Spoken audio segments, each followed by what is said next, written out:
Mohon kiranya ketenangannya karena kajian akan segera berlangsung.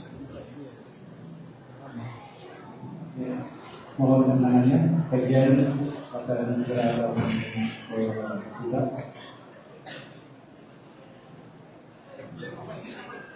Bismillahirrahmanirrahim. Assalamualaikum warahmatullahi wabarakatuh.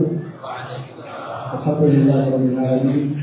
Hamdan katsiran tayyiban mubarakan fihi kama yuhibbu rabbuna wa yarda. Wassalatu wassalamu ala nabiyyina Muhammadin wa ala alihi wa ashabihi ajma'in.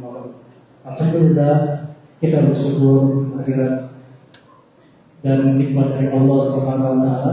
Kita masih diberikan kesehatan, waktu yang luang, dan juga bentuk keimanan sehingga kita bisa bersama berkumpul di tempat yang mulia ini dalam rangka melaksanakan berbagai macam ketaatan kita kepada Allah Subhanahu.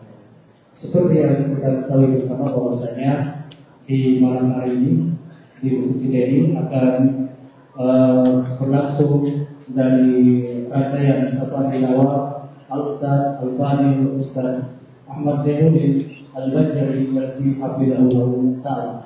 Dan kita ketahui bersama kajian ini terselenggara berkat dari MPI Chapter Kendari dan juga didukung oleh beberapa PKM Kota Kendari. Insyaallah Ta'ala di malam hari ini tema kajian kita cukup menarik untuk kita bahas dan kita dalami bersama, yaitu dengan tema atau judul Ya Allah terimalah tobatku. Dan tema ini akan terbuka dengan kitab Riyadhus Shalihin yang ditulis oleh Imam An-Nawawi rahimahullah ta'ala. Kajian ini berlangsung 2 sesi. Yang pertama pemaparan materi dan kemudian akan dilanjutkan dengan sesi tanya jawab dan pertanyaan ditulis di selembar kertas dan sebisa mungkin ditulis oleh ikhwan atau dari akhwat untuk kita sortir. Dan insyaallah ta'ala pertanyaan akan ditanyakan setelah kajian. Dan kami akan kembali untuk menjaga ketenangan kita di masjid ini agar kita bisa menyimak dan kita mengambil pelajaran dari kajian ini pada Ustaz Hafidhahullah. Kepada Ustaz kami persilakan membawakan materinya. Al-Tafadhal Mashkura wa ma'dzura. Assalamualaikum warahmatullahi wabarakatuh. Bismillahirrahmanirrahim. Innal hamdalillah nahmaduhu wa nasta'inuhu wa nastaghfiruh wa na'udzu billahi min shururi anfusina wa sayyiati a'malina. Man yahdihillahu fala mudilla lahu wa man yudlil fala hadiya lahu. Wa ashhadu an la ilaha illallah wahdahu la sharika lahu wa ashhadu anna Muhammadan abduhu wa rasuluh. Ya ayyuhalladzina amanu taqullaha haqqa tuqatih wa la tamutunna illa wa antum muslimun. Ya ayyuhan nasu taqu rabbakum alladzi khalaqakum min nafsin wahidah wa khalaqa minha zawjaha wa batha minhuma رجالا كثيرا ونساء واتقوا الله الذي تساءلون به والأرحام إن الله كان عليكم رقيبا. يا أيها الذين آمنوا اتقوا الله وقولوا قولا سديدا يصلح لكم أعمالكم ويغفر لكم ذنوبكم ومن يطع الله ورسوله فقد فاز فوزا عظيما. أما بعد فإن أصدق الحديث كتاب الله وأحسن الهدي هدي محمد صلى الله عليه وعلى آله وسلم وشر الأمور محدثاتها وكل محدثة بدعة وكل بدعة ضلالة wa kullu dhalalatin finnar. Alhamdulillah, kita bersyukur pada Allah Subhanahu wa taala pada hari ini, hari Sabtu malam Ahad 2 Sya'ban 1446 Hijriah bertepatan dengan 1 Februari 2025. Kita dimudahkan oleh Allah Subhanahu wa taala untuk duduk bersama di Masjid An-Nur. Semoga Allah Subhanahu wa taala menyelesaikan pembangunan masjid ini sehingga kita bisa menggunakannya dengan sebaik-baiknya untuk mengerjakan ketaatan kepada Allah Subhanahu wa taala. Salawat dan salam semoga selalu Allah berikan kepada Nabi kita Muhammad sallallahu alaihi wa ala alihi wasallam, pada keluarga beliau, para sahabat, serta orang-orang yang mengikuti beliau sampai hari kiamat kelak. Dengan nama-nama Allah yang husna dan sifat-sifatnya yang mulia, kita berdoa, Allahumma inna nas'aluka ilman nafi'an wa rizqan tayyiban wa amalan mutaqabbala. Allahumma anfa'na bima 'allamtana wa 'allimna ma yanfa'una wa zidna ilma. Allahumma inna na'udzubika min 'ilmin la yanfa' wa min qalbin la yakhsha' wa min nafsin la tashba' wa min du'ain la yusma'. Ahibati fillah, afanillah wa iyyakum, kaum muslimin, jamaah Masjid An-Nur Kendari, Sulawesi Tenggara yang saya cintai karena Allah. Semoga Allah Subhanahu wa taala selalu memberikan afiat kepada kita di dunia dan di akhirat. Pada kesempatan kali ini kita membahas bab yang kedua dari kitab Riyadhus Shalihin yang ditulis oleh Al-Imam Abu Zakaria Yahya bin Sharaf An-Nawawi rahimahullah. Dan bab yang kedua adalah babut taubah, bab tentang bertaubat. Maka malam ini kita akan membicarakan perkara yang berkaitan dengan taubat. Kalau kita runut dari bagian-bagian keislaman, aspek kehidupan seorang muslim, maka taubat ada kaitannya dengan akidah seorang muslim. Akidah adalah keyakinan yang kokoh tentang tauhid kepada Allah Subhanahu wa taala dan apa saja yang wajib diimani tanpa ada keraguan di dalamnya. Itulah makna dari akidah.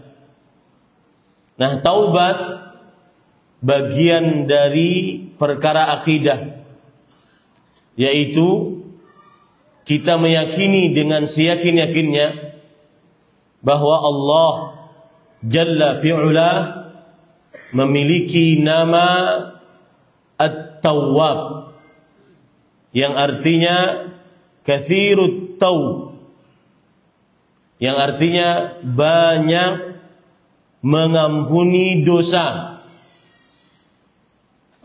Itu adalah akidah seorang muslim, bahwa Allah At-Tawwab memiliki nama At-Tawwab, dan dari nama tersebut diambil sifat, yaitu Allah Subhanahu wa taala mentaubati hambanya, yaitu mengampuni dosa-dosa hambanya.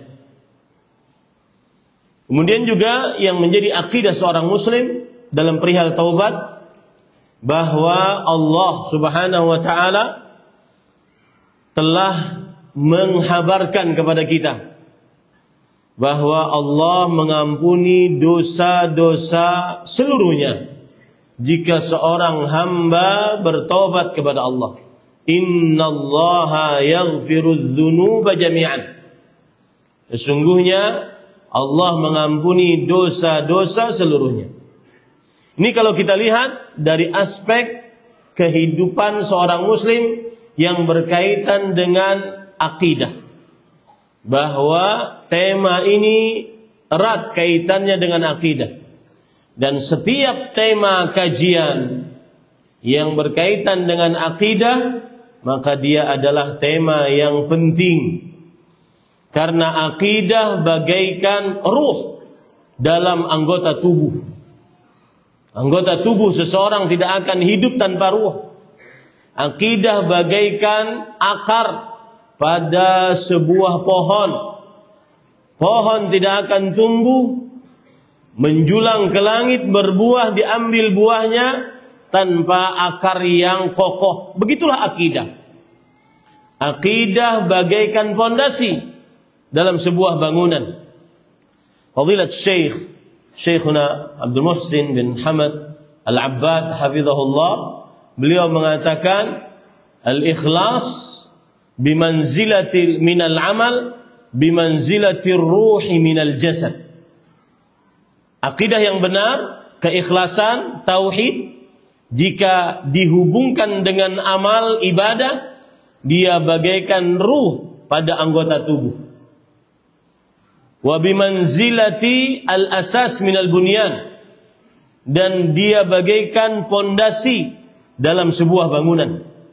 Maka tema kita penting karena ada kaitannya dengan akidah. Makanya sebagian orang menyimpang, akhirnya murtad gara-gara dia tidak faham betul tentang akidah yang berkaitan dengan Allah yaghfirudz dzunuba jami'an. Allah menerima taubat seorang hamba dari seluruh dosanya. Kemudian taubat ada kaitannya dengan aspek kehidupan ibadah. Aspek kehidupan manusia muslim itu ada 4. Akidah, ibadah, muamalah, adab, dan akhlak. Taubat ada kaitannya dengan ibadah. Taubat adalah bentuk ketundukan, kepatuhan, disertai dengan ghayatul mahabbah, rasa cinta yang paling tinggi kepada Allah Subhanahu wa taala. Taubat adalah bentuk ketundukan seorang hamba kepada Allah, mengakui kesalahan, menyesal atas kesalahannya, kemudian kembali kepada Allah, berusaha tidak mengulangi dosa tersebut. Maka dia bentuk pengabdian seorang hamba kepada Allah. Taubat adalah bentuk ibadah yang sangat dicintai oleh Allah Subhanahu wa taala, sebagaimana nanti yang akan kita baca beberapa hadisnya. Maka dia erat kaitannya dengan ibadah. Ibadah apa pengertiannya? Ibadah adalah al-khudu' wal-dhul ma'a ghayatil mahabbah lillahi subhanahu. Ketundukan, kemudian penghinaan diri, disertai dengan rasa cinta yang sangat tinggi hanya kepada Allah Subhanahu wa taala. Itulah ibadah. Dan termasuk dari ibadah adalah bertaubat kepada Allah Jalla fi'ula. Kemudian yang ketiga, taubat ada hubungannya dengan muamalah. Karena di samping kita melakukan maksiat kepada Allah dengan melalaikan kewajiban, melanggar larangan, maka juga kita tidak lepas dari maksiat kepada makhluk-makhluk Allah. Bahkan, perhatikan ini baik-baik, urusan dengan makhluk-makhluk Allah terkadang lebih berat daripada berurusan dengan hak-hak Allah Subhanahu wa taala. Kalau seorang hamba berurusan dengan Allah, dia melalaikan kewajiban, tidak sholat, tidak puasa, dengan sengaja tanpa ada alasan yang dibenarkan oleh syariat, atau tidak berzakat pada sudah sampai haul dan nisab, tidak berhaji padahal sudah mampu, atau melanggar larangan, minum khamar, berjudi, dan lain-lainnya dari larangan-larangan yang dilarang oleh Allah Subhanahu wa taala. Maka kalau seorang hamba berhadapan dengan maksiat kepada Allah, dia bertobat dan Allah Maha Pengampun. Para ulama mengatakan huququllah mabniyatun 'alal musamahah. Hak-hak Allah dibangun di atas pemaafan dan ampunan dari Allah Subhanahu wa taala. Asalkan hambanya bertobat apapun dosanya, maka Allah pasti mengampuni. Saya pernah bekerja mahasiswa di Universitas Islam Madinah. Waktu itu ada safari dakwah ke daerah Yambu' namanya, 300 km dari kira-kira dari kota Madinah. Dan di situ pusat minyak. Maka banyak orang-orang Indonesia yang bekerja di situ sebagai tenaga ahli di perminyakan. Setelah pengajian datang seorang kurus ceking, gondrong. Kemudian dia buka tangannya, tato di hadapan saya. Kemudian kakinya, hampir seluruh tubuhnya tato semua. Lalu nunjuk saya, Ustaz, semua maksiat yang Ustaz sebutkan tadi sudah saya kerjakan. Saya kerja di Arab Saudi ini pun karena kabur dari kejaran orang yang mau membunuh saya. Kemudian dia nangis. Adakah taubat untuk saya, Ustaz? Rasa-rasanya dosanya sangat besar memuncak. Maka saya katakan, huququllah mabniyatun 'alal musah. Tenang. Kita memiliki Allah Ar-Rahim. Kita memiliki Allah yang Maha Pengasih. Kita memiliki Allah Al-Latif yang Maha Lembut. Kita memiliki Allah Al-Ghafur, bahkan Ghaffar, Katsirul Ghufr. Kita memiliki Allah yang Maha Pengampun, yang Maha Penerima taubat. Bertobat kemudian bermaksiat setelah 5 menit setelahnya, lalu bertobat lagi, tetap diterima oleh Allah Subhanahu wa taala. Taubat lagi dia, bermaksiat tidak lama setelah itu dengan maksiat yang sama, asalkan dia bertobat tetap diterima oleh Allah Subhanahu wa taala. Innallah, sampai Allah di akhir nanti mengatakan kepada seorang hamba tersebut, "I'mal ma syi'ta faqad ghafartu lak." Berbuat sesukamu, aku pasti mengampuni dosamu. Maksudnya adalah selama hamba tersebut bertobat, pasti Allah ampuni dosanya. Pasti. Makanya urusan dengan Allah mudah. Asalkan hamba benar-benar bertobat kepada Allah Subhanahu wa taala. Tetapi urusan dengan makhluk-makhluk Allah, nah ini yang menjadikan bahwa taubat ada urusannya dengan muamalah, dengan hubungan sesama manusia. Para ulama mengatakan huququl adamiyyin mabniyatun 'alal musyahah. Hak antar sesama manusia di hari kiamat dibangun di atas saling menagih. Yang berbuat zalim akan membayar di hari kiamat dengan pahalanya sebelum dia minta halal kepada yang dizaliminya. Kalaupun sudah minta halal, lihat urusan dengan orang lain itu berat. Makanya wajar Rasulullah SAW mengatakan, kalau urusan darah itu sangat berat, jangan pernah berurusan dengannya. La yazalur rajulu fi fushatin min dini ma lam yusib daman harama. Masih saja seseorang lapang hisapnya di hari kiamat selama tidak berurusan dengan darah yang haram untuk diteteskan. Maka hati-hati.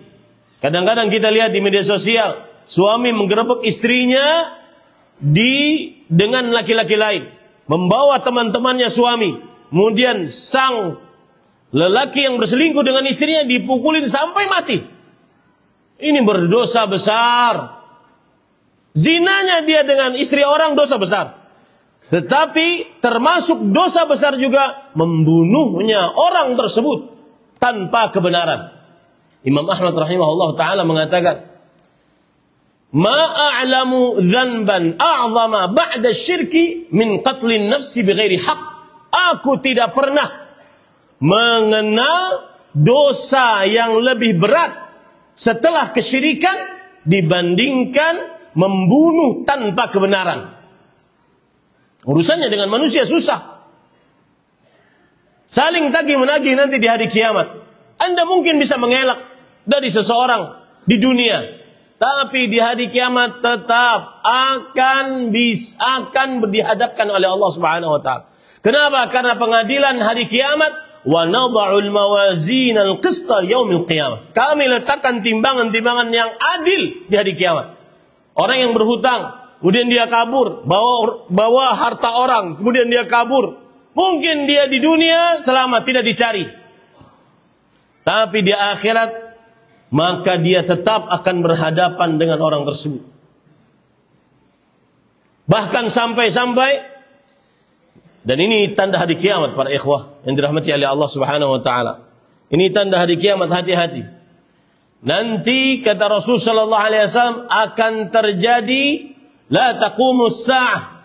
Tidak akan dibangkitkan ke hari kiamat sampai banyak al-harju, pembunuhan. Sampai orang yang membunuh tidak tahu kenapa dia harus membunuh. Makanya nanti di hari kiamat di hadapan Allah, yang terbunuh dia akan membawa kepalanya. Kemudian minta dipanggil orang yang membunuhnya. Kemudian orang yang terbunuh tersebut berkata kepada Allah, "Ya Rabb, sal hadza fima qatalani." Wahai Rabb, tanya orang ini, mengapa dia membunuhku? Berat urusannya. Maka taubat urusannya dengan ada aspek muamalah di dalamnya.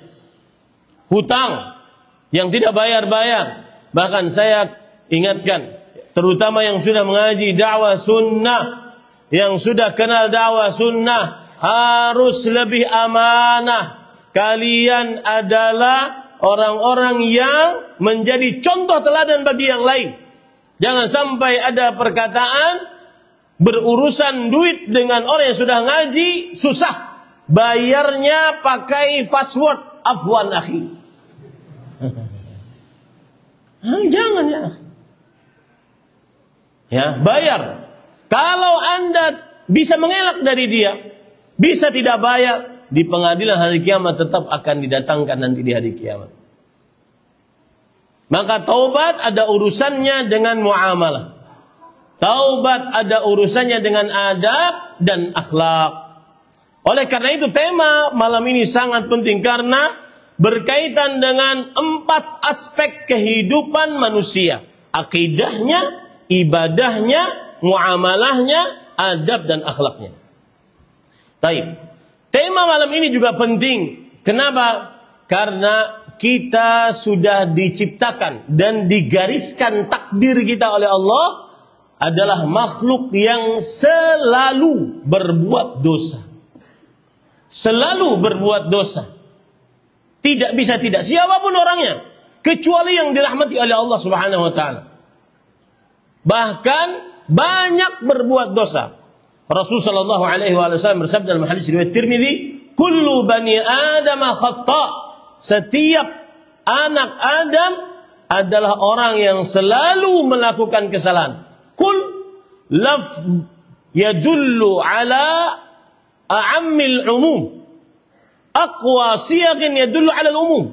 Kullu adalah kata yang menunjukkan yang paling kuat untuk menunjukkan kepada keumuman. Setiap orang dari anak Adam pasti selalu melakukan kesalahan. Maka alhamdulillah Allah menjadikan di dalam syariat Islam ada namanya taubat. Maka tema ini penting. Kita tidak bisa lepas dari kesalahan, dosa dan maksiat. Baik melalaikan kewajiban atau melanggar larangan. Tidak akan pernah bisa. Kita lepas dari dosa dan maksiat. Allah Subhanahu wa taala berfirman, "Fala tuzakku anfusakum." Jangan kalian mensucikan diri kalian sendiri. Tidak ada yang boleh merasa suci dari dosa.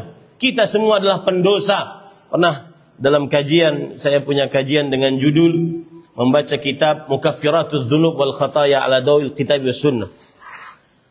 Penghapus dosa dan kesalahan berdasarkan dalil dari Al-Quran dan Sunnah Rasulullah SAW. Ada orang yang bertanya melalui kertas, mungkin dia malu bertanya langsung. Dia katakan, "Ustaz, saya pernah berzina dan berselingkuh. dan perzinahan saya ini viral di media sosial. Apa yang harus saya lakukan, Ustaz? Malu saya, Ustaz. Maka saya katakan, ya akhi, Allah Subhanahu wa ta'ala di dalam penciptaannya dan takdirnya selalu ada hikmahnya. Dan bedanya Anda dengan saya, Allah Subhanahu wa ta'ala ingin mengingatkan Anda dengan cepat agar segera bertaubat. Sedangkan yang mungkin tidak terungkap di media sosial, tidak viral di media sosial, bahkan mungkin lebih bejat daripada yang engkau lakukan, maka jangan-jangan itu adalah istidraj, penguluran waktu oleh Allah Subhanahu wa ta'ala, sehingga diinginkan keburukan oleh Allah agar mati di dalam maksiat yang dia lakukan secara terus-menerus tanpa bertobat kepada Allah Subhanahu wa ta'ala. Kita ini, Pak, Bu, tidak lepas dari dosa dan maksiat. Kenapa? Satu, sudah ditetapkan di dalam kitab Lauhul Mahfuz. Yang kedua, ada iblis yang sudah berjanji kepada Allah Subhanahu wa ta'ala di hadapan Allah. Qala fa bi'izzatik la ughwiyannahum ajma'in illa ibadaka minhum mukhlasin. Dengan kekuasaanmu ya Allah, aku akan sesatkan seluruh hambamu seluruhnya kecuali yang ikhlas. Janji iblis. Makanya iblis datang dari depan, belakang, kanan, kiri untuk mengganggu manusia. Datang dari kanan diindahkan syubhat, datang dari kiri diindahkan maksiat, datang dari belakang diindahkan dunia, datang dari depan dilupakan tentang kehidupan akhirat, ada surga, ada neraka. Kemudian sebab yang ketiga, kenapa kita banyak bermaksiat? Karena di dalam diri kita ada sifat-sifat yang Allah tanamkan yang dengannya kita bermaksiat. Di antaranya, antum kalau seandainya punya aplikasi Al-Quran di HP masing-masing, maka antum bisa searching dengan cara menulis kata bahasa Arab al-insan. Maka kita akan dapati di situ ada beberapa sifat manusia yang buruk. Kita semua. Di antaranya surah An-Nisa ayat 28. Allah Subhanahu wa ta'ala berfirman, wa khuliqal insanu dha'ifa. Manusia diciptakan oleh Allah dalam keadaan lemah. Dalam keadaan lemah. Apa lemah yang dimaksud? Lemah bukan tidak bisa ngangkat barbel, bukan. Lemah bukan tidak bisa kelahi, bukan. Lemah adalah tamurul mar'atu baina yaday rajul. Yang artinya perempuan lewat di hadapan laki-laki. Fala yamliku nafsahu illa an yaraha wa la yantafi'u biha. Maka laki-laki tersebut lemah, tidak sanggup untuk menahan matanya. Harus ngelihat. Seperti tadi saya dijalankan di jalan itu samping. Ini yang pakai motor-motor besar, kenapa dijalankan di jalan situ? Terpaksa saya harus melihat. Banyak yang bening-bening lah, ya. Terlihat. Yang berdosa adalah ketika terlihat kemudian diikuti. Itu yang dimaksud oleh Rasul sallallahu alaihi wasallam, ya Ali la tutbi'in nadhratan nadhra fa innama lakal ula wa laysat lakas tsaniyah. Wahai Ali bin Abi Thalib, menantuku, jangan ikuti pandangan dengan pandangan selanjutnya. Karena yang terlintas maka itu boleh bagimu, terlintas. Tetapi yang kamu ikuti sampai mentok. Nah, itu sampai mentok tadi saya, itu bukan hadis ya. Maka itulah dosa atasmu. Ini para ikhwan yang dirahmati oleh Allah, lemah dia. Dan tafsiran tadi saya ambilkan dari tafsir Sufyan bin Sa'id bin Masruq Ats-Tsauri, Imamul Muhadditsin. Seorang perempuan lewat di hadapan laki-laki, maka dia lemah, tidak bisa menahan matanya kecuali harus melihat kepada perempuan tersebut. Padahal hanya sekedar melihat, tidak bisa menikmati sama sekali.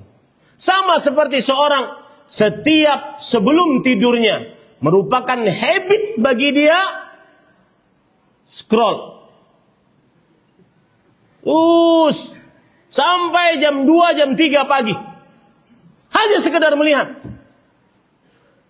Dan sedangkan yang halal bagi dia yang tidur di sampingnya dibiarkan nganga. Tidak diapa-apai. Dan saya pesan pada ikhwah. Saya katakan pernah kan bahwa tadi pagi kalau tidak salah saya nonton video Al-Ustaz Al-Fadhil Akhi Fillah, saudara saya karena Allah Subhanahu wa taala, Fadilat Ustaz Dr. Abu Abdul Muhsin Firanda Andirja hafizahullah. Beliau mengatakan salah satu keburukan mata yang sering melihat yang haram, maka istrinya pasti tidak lezat dia lihat, pasti. Kenapa? Yang ini dia lihat dengan semua kecantikannya, kecantikannya. Lalu ketika dia sudah capek scroll, kemudian dia melihat, siapa ini? Kok beda? Subhanallah. Ya. Ini para ikhwan yang dirahmati oleh Allah Subhanahu wa taala. Maka itu adalah sifat manusia yang mana dengan itu dia bermaksiat. Lemah. Ada kisah seorang laki-laki, dia selalu berbicara tentang poligami, tapi tidak menikah-nikah. Itu di tengah orang Arab ada istilah namanya dajjaj saq'a, ayam saq'a. Ayam saq'a itu adalah gambarannya ayam jantan. Kemudian badannya kurus. Kemudian kokoknya nyaring, tapi tidak punya nyali. Itulah gambaran laki-laki yang suka ngomongin poligami, tapi nggak nikah-nikah. Itu jenis ayam saq'a. Dan jangan sampai istri kita ditakut-takuti dengan selalu seperti itu. Kasihan mereka. Karena bagi seorang perempuan, apabila suaminya mati, itu lebih ringan daripada suaminya poligami. Ya. Maka jangan ditakut-takuti dengan poligami. Kenapa para ikhwah? Karena menyakiti perasaan sang istri, membuat dia tidak tenang. Sedikit-sedikit, awas, nganga, saya poligami. Nganga poligami gimana? Nah, ini maksud saya, kenapa saya sampai cerita seperti itu? Karena lemahnya seorang laki-laki terhadap godaan perempuan. Dan jangan pernah nyoba-nyoba. Jangan pernah nyoba-nyoba bermain api cinta yang haram. Imma lanjutkan dengan pernikahan atau tutup hubungan sama sekali. Karena kita lemah. Yang kuat hanya Nabi Yusuf. Ente lemah. Yang kuat hanya Nabi Yusuf, wallah. Walaupun ustaz jenggotan, kalau sudah di DM, ya ustazi, assalamualaikum ustazi, berat. Ya, berat itu. Makanya saya sangat tidak menjawab apapun yang berkaitan dengan hal tersebut. Kalau sudah assalamualaikum ustazi, tidak ada jawaban sama sekali. Taib. Kemudian yang kedua, lihat.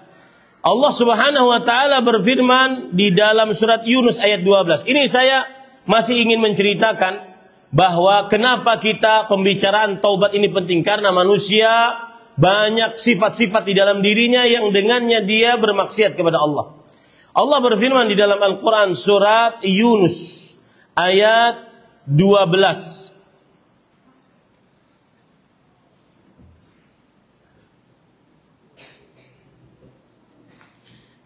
Surat Hud ayat 9 sampai 10. Lihat.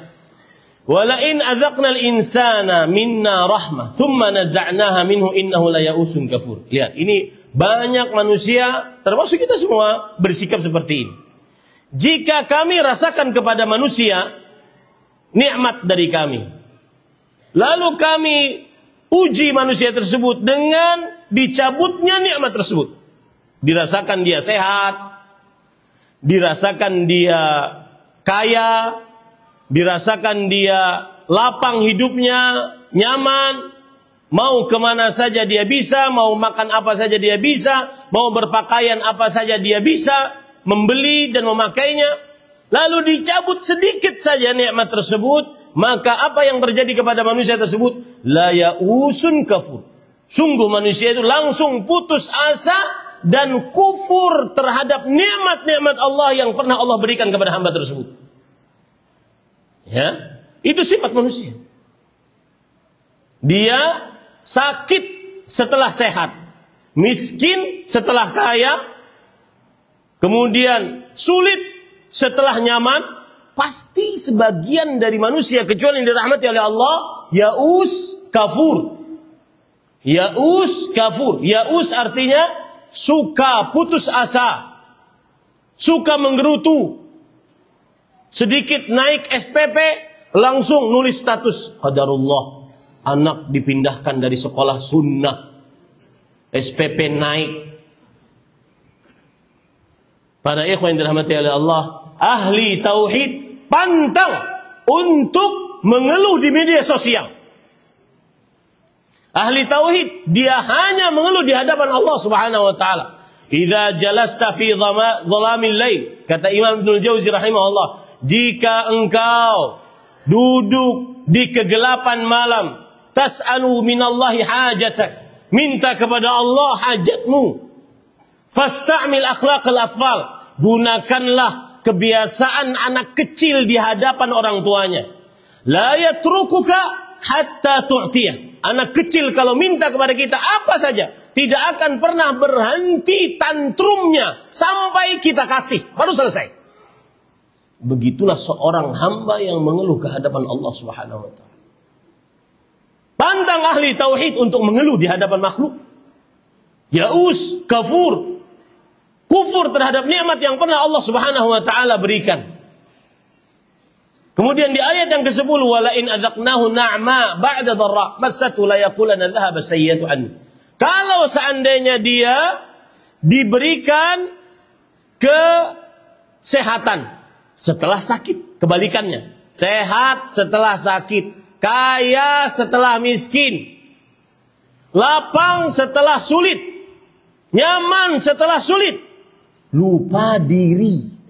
Yang ada pada manusia akhirnya lupa diri, sombong, ujub, takabur. Itu yang membuat akhirnya dia bermaksiat. Maka diperlukan syariat taubat. Disinilah pentingnya pembicaraan tentang taubat kepada Allah Subhanahu wa ta'ala. Contoh sifat yang lain, Allah Subhanahu wa ta'ala berfirman di dalam Al-Quran surat Al-Isra ayat 11. Ini banyak kejadian seperti ini.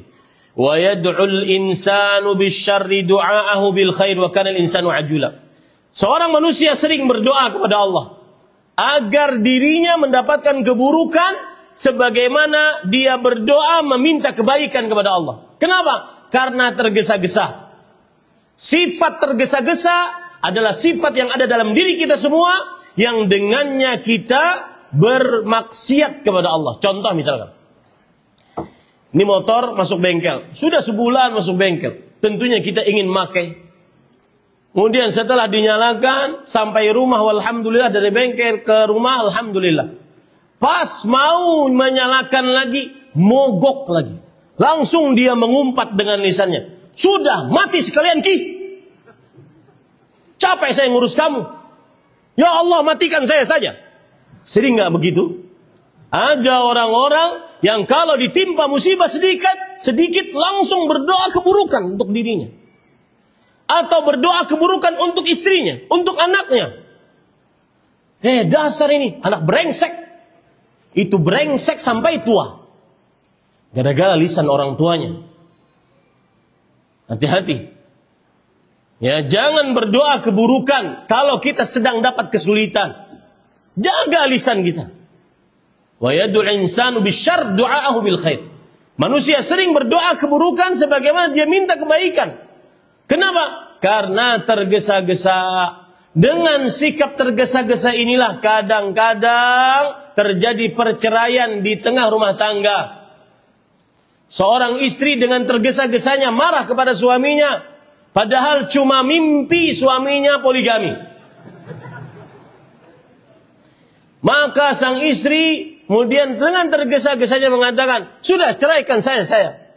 Ceraikan saja saya. Nggak berani kan? Cemen. Akhirnya karena ketergesa-gesaan tersebut, sang suami akhirnya menceraikannya. Terjadilah perceraian. Menanglah syaitan di situ. Tergesa-gesa sifat buruk yang dengannya manusia bermaksiat. Memutuskan hubungan rahim gara-gara ketergesa-gesaan. Kemudian berbuat yang tidak semena-mena terhadap orang lain gara-gara tergesa-gesaan. Maka ini semua memerlukan taubat. Dan ini adalah pendahuluan kajian 40 menit. Belum isi kajiannya. Taib. Adapun para ikhwan yang dirahmati oleh Allah Subhanahu wa taala, isi kajiannya adalah Al-Imam An-Nawawi rahimahullah berkata dalam kitabnya Riyadhus Shalihin, qala al-ulama at-taubatu wajibatun min kulli dzambin. Taubat itu wajib di setiap dosa, dari setiap dosa. Dosa ada yang besar, ada yang kecil. Sebagaimana disebutkan oleh Allah dalam Al-Quran, in tajtanibu kaba'ira ma tunhauna ankum nukaffir sayyi'atikum wa nudkhilkum mudkhalan karima. Yang artinya, jika kalian menjauhi dosa-dosa besar yang dilarang kalian atasnya. Ini menunjukkan bahwa ada dosa besar. Jika ada dosa besar, berarti ada dosa kecil. Maka taubat hukumnya wajib dari seluruh dosa, besar dan kecil.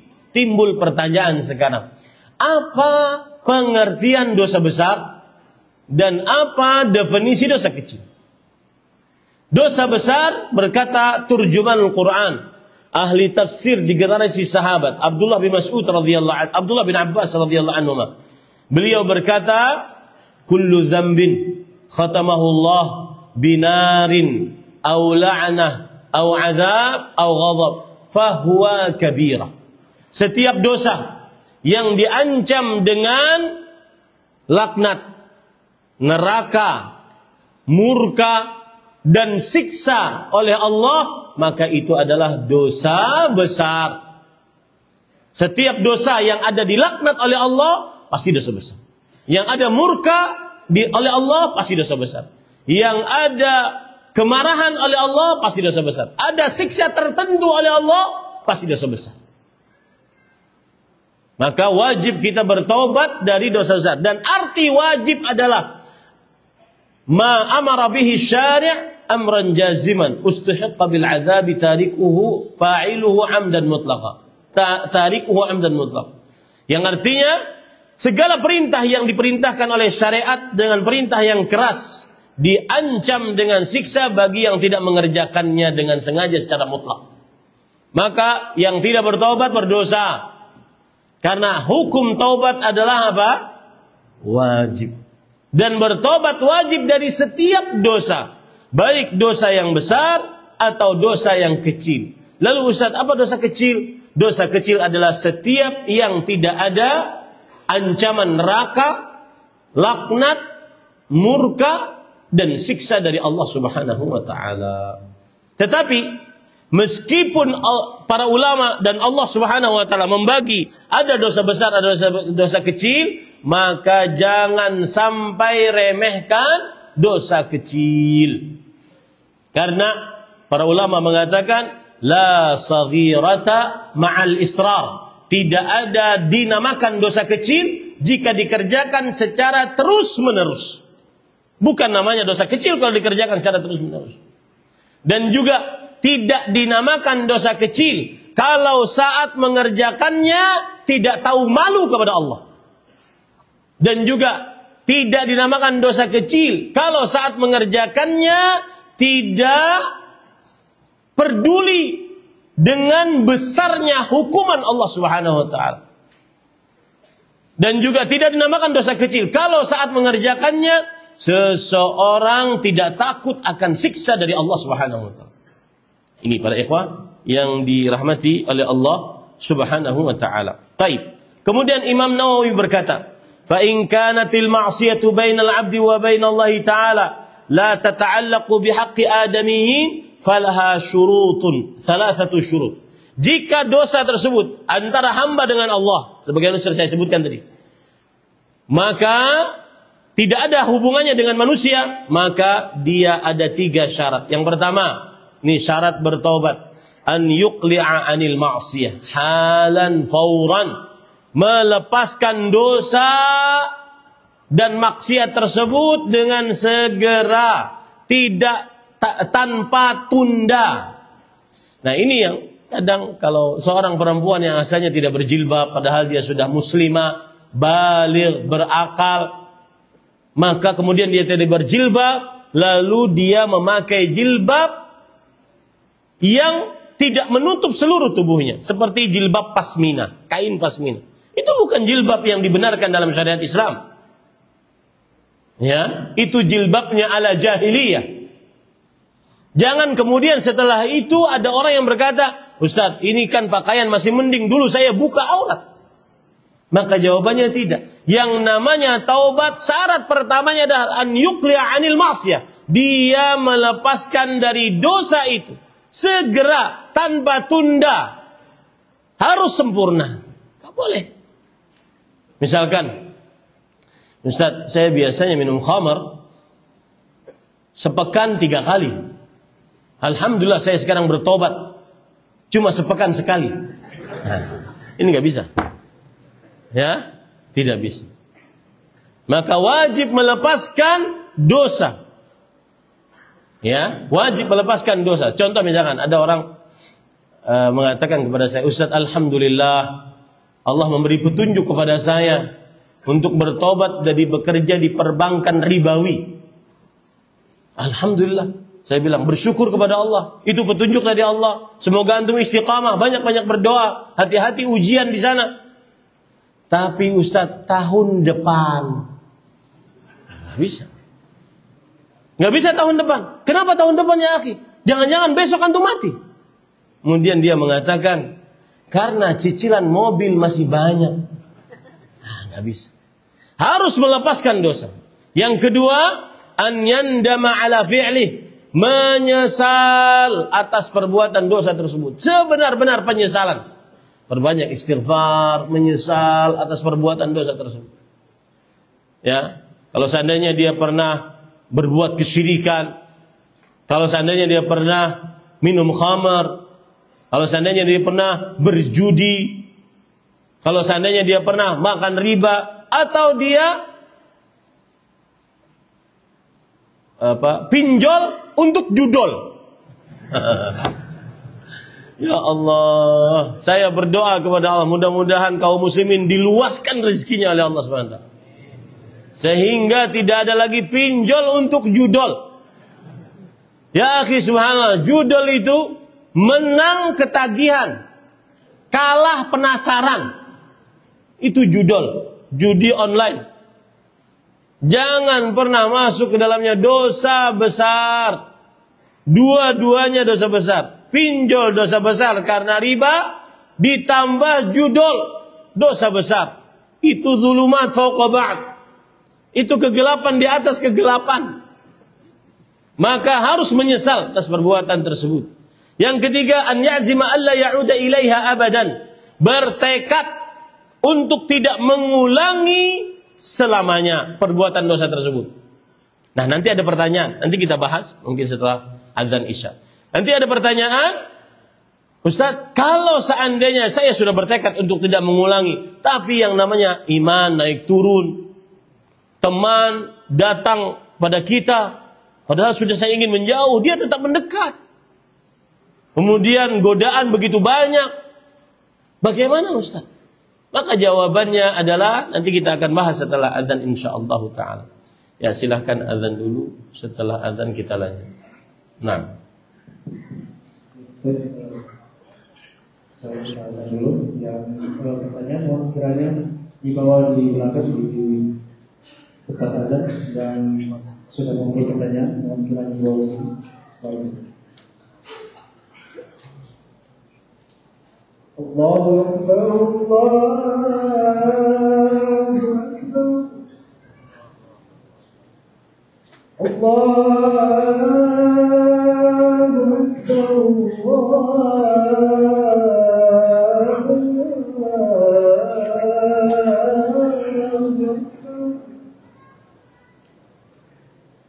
أشهد أن لا إله إلا الله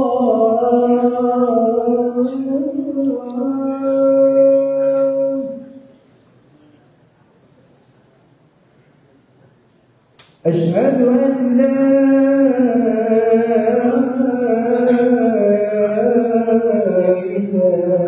إلا الله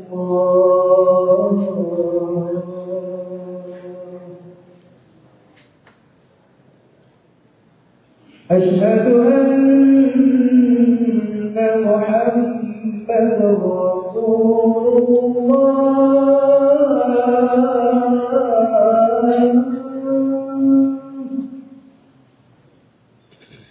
أشهد أن محمدا رسول الله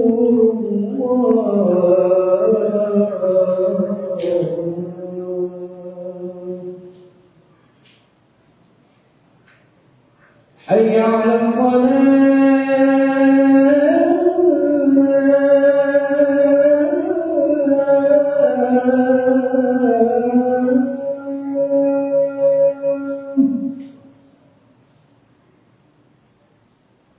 على حي على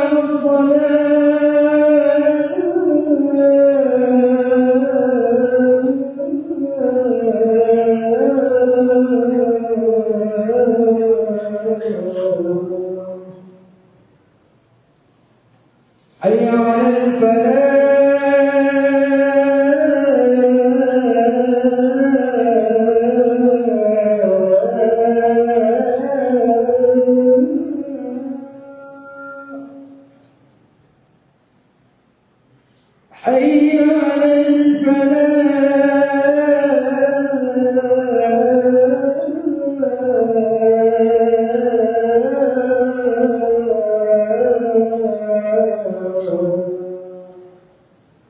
الله أكبر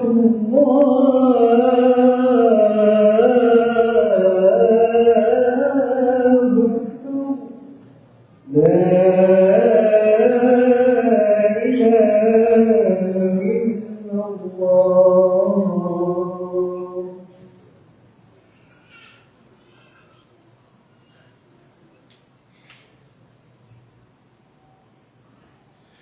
Baik, kita lanjutkan para ikhwan yang dirahmati oleh Allah. Kemudian penulis mengatakan, penulis kalau saya katakan penulis adalah Imam An-Nawawi rahimahullah. Fa in fuqida ahadus tsalatsa lam tasihha taubatuh. 3 syarat tadi. Apa syarat yang pertama? Meninggalkan maksiat, berlepas diri dari maksiat tersebut sesempurna mungkin. Yang kedua, menyesali atas dosanya. Yang ketiga, berazam, bertekad untuk tidak mengulangi perbuatannya sama sekali. Baik. Beliau mengatakan, jika salah satu dari 3 ini tidak terkumpul, maka tidak sah taubatnya. Ini perkataan berat. Tidak sah taubatnya. Ya. Maka harus benar-benar 3 hal ini. Jangan sampai kurang dari 3 ini.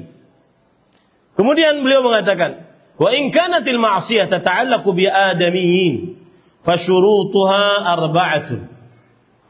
Jika maksiat itu ada kaitannya dengan hak manusia, maka syaratnya ada 4.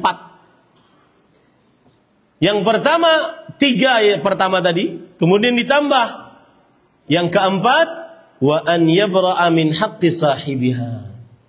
Minta halal dari orang yang pernah dia zalimi.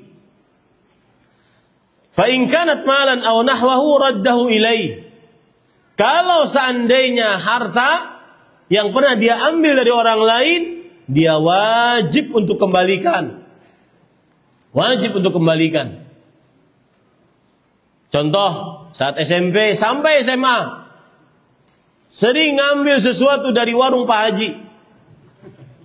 Itu kalau sekarang sudah bertobat, wajib dikembalikan. Ustaz, sudah lupa. Diingat, wajib, itu harta orang. Wajib kembalikan. Ustaz, benar-benar lupa. Kalau begitu minta halal. Ustaz, kalau seandainya kita sebutkan di hadapan Pak Haji, ini masalah nih Ustaz.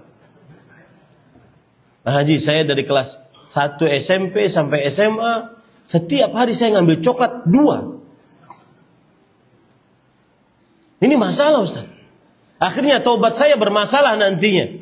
Maka sebagian ulama mengatakan jika tidak dikembalikan, maka dia minta halal kepada orang yang pernah dia zalimi. Kalau tidak bisa secara rinci, maka boleh dengan umum. Pak Haji, Assalamualaikum. Apa kabar Pak? Apa kabar Ki? Alhamdulillah. Kita halal ya. Udah selesai itu. Kemudian kata Pak Hajinya, ya halal. Semua dari kita halal. Selesai insyaAllah di hari kiamat. Paham ya? Tapi ini cara bukan untuk meremehkan harta orang lain. Ya, tetapi agar taubat kita benar-benar maksimal. Karena kadang-kadang kita, kalau seandainya coklat masih mending. Ini kalau seandainya motor, mobil, ya, kemudian kita tidak bisa mengembalikan, kemudian kita minta halal. Maka caranya yaitu minta halal kepada orang tersebut. Tapi kalau minta halal dengan menyebutkan yang rinci, bermasalah Ustaz taubatnya. Maka pada waktu itu yang jelas minta halal. Kenapa? Karena Rasul sallallahu alaihi wasallam bersabda, "Falyatahallal minhul yaum." Maka minta halallah dari dosa tersebut hari ini. Tidak disebutkan harus rinci, harus tidak. Ya. Ini para ikhwan yang dirahmati oleh Allah Subhanahu wa taala. Kemudian beliau mengatakan, wa in kanat ghibah istahallahu minha. Kalau seandainya dia pernah menghibah orang lain, maka dia minta halal darinya. Nah, ini sama juga kasusnya. Ustaz, saya pernah menghibah Ustaz. Ini lebih parah, Ustaz yang dighibah. Ya, atau fulan, saya pernah menghibah engkau, saya minta halal lah. Maka dia mengatakan, oh enggak bisa. Ya, saya akan ghibah kamu juga. Nah, ini kan jadi bermasalah taubatnya. Maka para ulama memberikan solusi untuk yang seperti ini.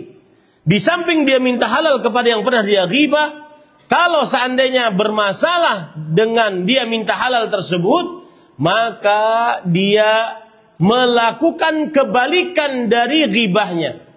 Ghibah apa artinya? Zikru akhaka bima yakrah.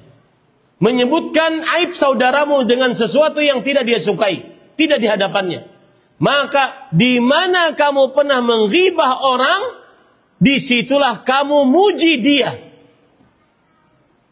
Saya pernah menghibah si fulan di Masjid An-Nur, maka pujilah dia di Masjid An-Nur, di hadapan jamaah yang pernah dia ghibah.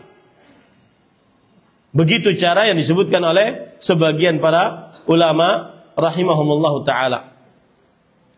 Fa in taba min ba'dihha sahhat taubatu 'inda ahli al-haq min dzalika adh-dzam wa baqiya 'alaihi al-baqi. Kalau ada orang bertobat dari sebagian dosanya, masih belum ditaubati sebagiannya lain, maka ini diterima taubatnya insyaallah taala dan masih tersisa di hadapan Allah Subhanahu wa taala kelak. Baik. Para ikhwan yang dirahmati oleh Allah Subhanahu wa taala, saya ingin melebarkan permasalahan. Dan saya sudah pesan kepada panitia, jangan ada surat-surat Ustadz waktu tinggal sekian. Saya nggak tahu kajian saya sampai kapan. Ya. Karena saya datang terakhir mungkin 6 tahun yang lalu. Berarti nanti kesini lagi 6 tahun yang akan datang. Jadi masih lama jadwalnya.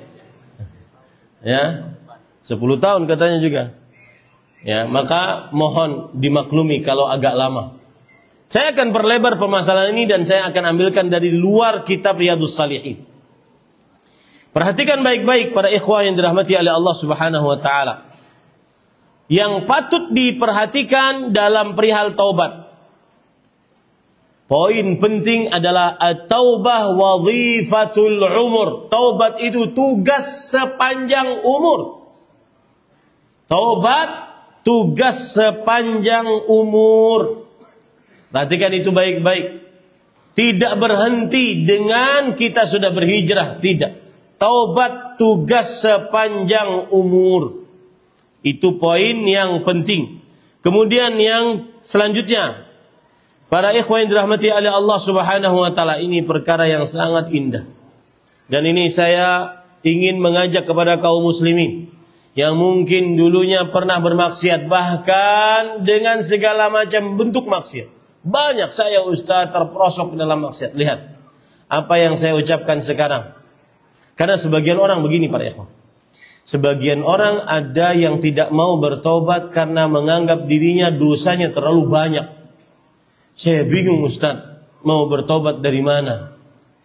Ada tulisan menarik, uridu an atub walakin, saya ingin bertobat akan tetapi. Dan kitab yang saya baca ini At-Taubah Wadhifatul Umur. Taubat adalah tugas sepanjang umur. Ya. Maka perhatikan sekarang, saya akan sebutkan bahwa taubat apapun dosa, bertobatlah. Nah, sebagian orang tidak mau bertobat karena dia merasa dosanya terlalu banyak. Bertobatlah. Sebesar apapun dosamu, pasti Allah mengampulkan. Apa dalilnya? Surat Asy-Syura ayat 25. Wa huwal ladzi yaqbalu taubata an ibadihi wa ya'fu 'anis sayyi'at. Dialah Allah yang menerima taubat dari hambanya. Yaqbalu adalah fi'il mudhari', kata kerja present, yang artinya sedang terjadi. Maksudnya terus menerus. Allah dialah yang selalu menerima taubat dari hamba-hambanya dan selalu mengampuni kesalahan-kesalahan dari hamba-hambanya. Tidak ada kata terlambat untuk bertobat.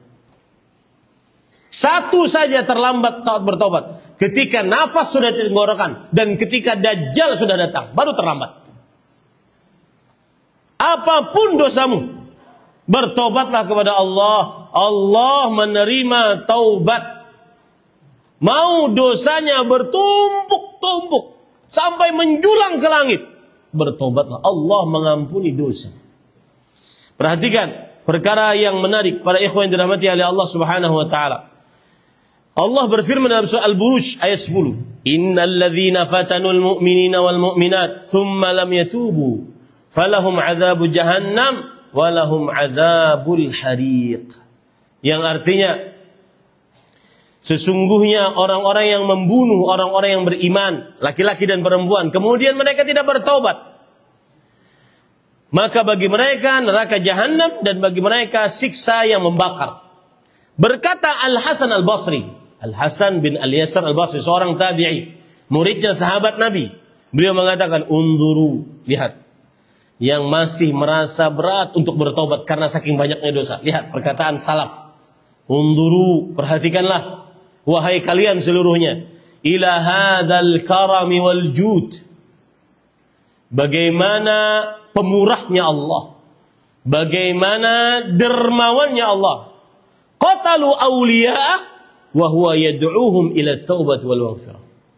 Mereka yang sudah membunuh para nabi, masih Allah ajak, ayo bertobat.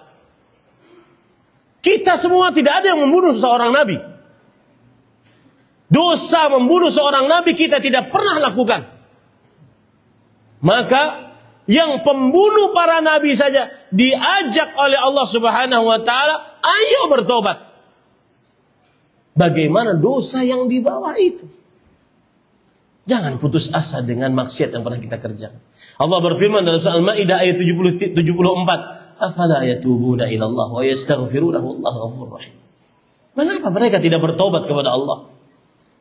Beristighfar kepada Allah atas dosa-dosanya, dan Allah Maha Pengampun dan Maha Penyayang. Lihat para ikhwan yang dirahmati oleh Allah Subhanahu wa taala. Ini indah sekali. Surat Az-Zumar ayat 53. Allah Subhanahu wa taala berfirman, "Qul," katakanlah wahai Muhammad sallallahu alaihi wasallam, "Ya ibadiyalladzina asrafu ala anfusihim, la taqnatu min rahmatillah, innallaha yaghfirudz dzunuba jami'an." Wahai hamba-hambaku yang melampaui batas. Kata Imam Al-Qayyim rahimahullah, ayat ini menunjukkan kasih sayang Allah. Lihat bagaimana orang yang berdosa dipanggil oleh Allah dengan kata hamba-hambaku. Ayo ke sini hambaku. Bahkan bukan hanya sekedar maksiat biasa. Bukan hanya sekedar maksiat biasa. Abdullah bin Abbas, ahli tafsir di generasi para sahabat, beliau menafsiri ayat ini. Qad da'allahu ta'ala ila maghfiratihi man za'ama anna al-masiha huwa Allah. Allah memanggil dengan panggilan hambaku. Ya Allah hambaku, ayo bertobat. Allah mengampuni seluruh dosa. Bahkan panggilan itu ditujukan kepada siapa yang meyakini bahwa Nabi Isa adalah Tuhan. Allah masih panggil dia dengan hamba. Di antara kita tidak ada yang melakukan seperti itu. Dosanya lebih ringan daripada dosa itu. Wa man za'ama anna al-masiha huwa ibnullah, wa man za'ama anna Uzair ibnullah, wa man za'ama anna Allah faqir, wa man za'ama anna yadallahi maghlula, wa man za'ama anna Allah thalithu thalatha. Allah masih memanggil agar orang bertaubat. Siapa yang dipanggil oleh Allah? Yang meyakini bahwa Nabi Isa adalah anak Tuhan. Uzair anak Tuhan Yahudi. Nabi Isa anak Tuhan Nasrani, Uzair anak Tuhan Yahudi. Dan yang menyatakan Allah adalah miskin, kami yang kaya, orang Yahudi.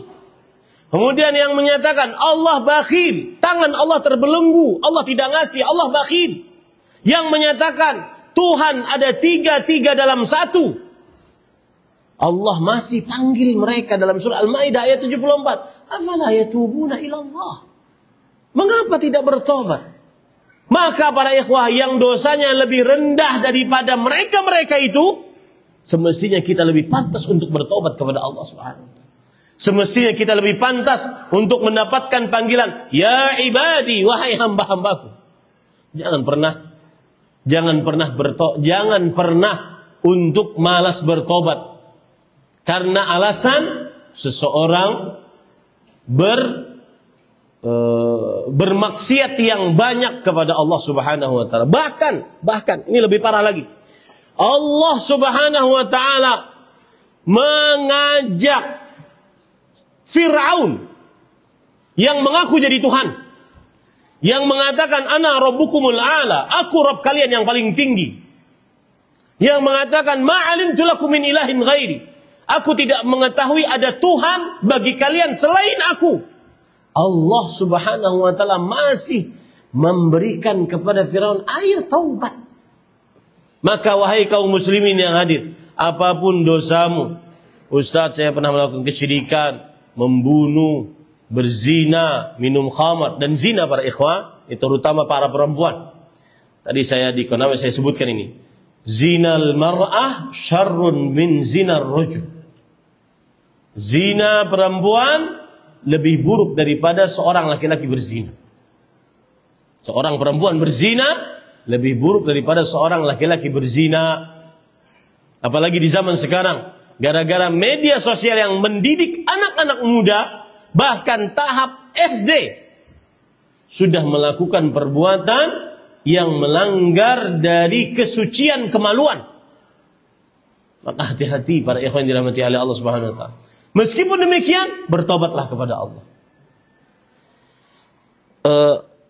Imam Ahmad rahimahullah pernah mengatakan, "Laisa syai'un a'zama min adz-dzambi ba'da qatlin nafsi min wad'il ma fi farjin muharram." Yang artinya, tidak ada sesuatu dosa yang lebih besar setelah membunuh dibandingkan meletakkan air mani di kemaluan yang haram untuknya. Meskipun demikian, bertobatlah kepada Allah Subhanahu wa taala. Judol, Ustaz, pinjol, kemudian meminjam orang belum dikembalikan, banyak sekali Ustaz dosanya. Susah menghitungnya, susah ditaubatinya. Jangan ya. Bagaimana Fir'aun? Bandingkan dosamu dengan dosa Fir'aun. Tidak ada apa-apanya. Ini bukan dalam rangka meremehkan dosa, tetapi agar kita semangat untuk bertobat kepada Allah Jalla fi'ula. Ini para ikhwan yang dirahmati oleh Allah Subhanahu wa ta'ala. Kemudian, itu poin penting. Maka jangan sampai seorang malas untuk bertobat dengan alasan banyak sekali dosaku. Tidak ada alasan setelah ini. Kemudian, sekarang saya akan sebutkan potret-potret kesalahan dalam bertobat. Yang pertama, potret kesalahan dalam bertobat adalah ta'jilut taubah, yaitu seseorang menunda-nunda untuk bertobat. Ntar deh, nanti, besok, ya. Dan ingat baik-baik perkataan para Imam Ibnu Qayyim rahimahullah. Beliau mengatakan, at-taswif ra'su amwalil mafalis yaumil qiyamah. Menunda-nunda, ntar besok, itu adalah modal orang yang hidupnya bangkrut di hari kiamat. Kenapa? Karena kita ini punya umur, batas waktu hidup. Kalau habis umur kita, tidak ada kata taubat kepada Allah Subhanahu wa taala. Karena batasan taubat diterima saat sebelum meninggal. Maka para ikhwan yang dirahmati oleh Allah Subhanahu wa taala, jangan sampai seseorang menunda-nunda untuk bertaubat. Entar Ustaz, ini masih ada urusan dengan teman Ustaz. Teman ini pernah bantu saya Ustaz. Tapi urusan ini maksiat Ustaz. Enggak. Hentikan. Bertaubat. Putuskan dengan teman. Masih banyak yang lain temannya. Atau temannya diajak untuk bertaubat kepada Allah Subhanahu wa taala. Coba perhatikan perkataan Imam Ibnu Qayyim Al-Jauziyah rahimahullah di dalam kitab Madarijus Salikin. Beliau mengatakan, al-mubadaratu ila taubah minadz-dzambi fardun 'alal fawr. Bersegera bertobat dari dosa adalah kewajiban yang dilakukan segera, wala yajuzu ta'khiruha, dan tidak boleh mengakhirkannya. Fama ta'akhkharaha 'asa bit ta'akhur. Lihat, kapan dia sanggup bertobat lalu dia akhirkan, maka dia berarti bermaksiat karena pengakhirannya. Jadi dosa nambah dosanya. Maksiat adalah dosa, kemudian mengakhirkan taubat dari maksiat dosa tersendiri. Fa in taba minadz-dzambi baqiya 'alaihi taubatun ukhra wa hiya taubatuhu min ta'khirit taubah. Kalau dia bertobat akhirnya dari dosa yang tadi, maka dia masih punya dosa. Apa dosanya? Mengakhirkan taubatnya. Wajib itu ditaubati kembali. Maka ini kesalahan di dalam bertaubat. Jangan tunda-tunda. Saya pernah waktu itu masih kerja sebagai penerjemah dan pendakwah di kota Dammam, Arab Saudi. Kota Dammam itu sekitar 1.300 kilometer dari kota Mekah dan kota Madinah. Lumbungnya minyak di Arab Saudi. Banyak para pekerja-pekerja ekspat di situ yang tidak beragama Islam, bahkan banyak dari Indonesia. Waktu itu saya ceramah di hadapan tenaga kerja Indonesia, mereka bekerja di pembangkit listrik tenaga laut. Tentang sholat, agar mereka tidak lupa sholat.